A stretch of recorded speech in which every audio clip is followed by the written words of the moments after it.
Here are the facts. More than half of our people killed in car crashes were not wearing their seatbelt. The traffic death rate of our unbelted Native American people is 7 times higher than the rest of Washington state.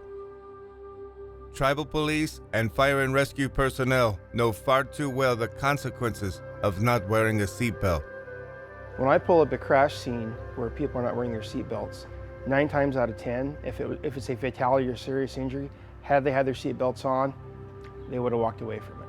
I've seen crashes where the car was absolutely mangled and the person was wearing a seatbelt and they survived. And I've seen crashes where there's really nothing wrong with the car and they died because they were ejected out of it because they didn't have a seatbelt on.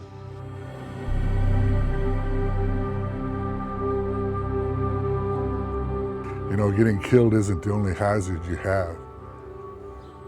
I got one nephew that was in a car wreck and he's paralyzed from the waist down.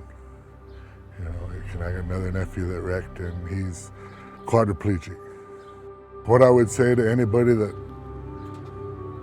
doesn't want to wear a seatbelt, it's your life that I'm concerned about.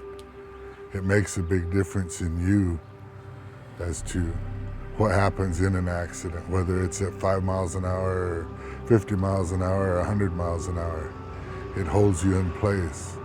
People don't realize, you know, at 5, 10, 15, 20 miles an hour, you can get hurt in a wreck. I go to the funerals, I sing at the funerals, and I attend the funerals, and it's the families that get left behind are the ones that suffer for the rest of their lives because you may decide you don't care and it doesn't matter to you. Well, they're the ones that end up paying for it for the rest of their lives. Yours just ends.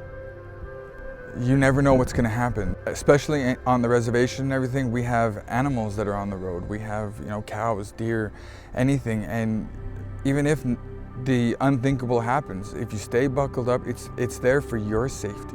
As soon as you get in the car, buckle it up. Then you know you're going to make it to your family. You're going to make it to where you need to be.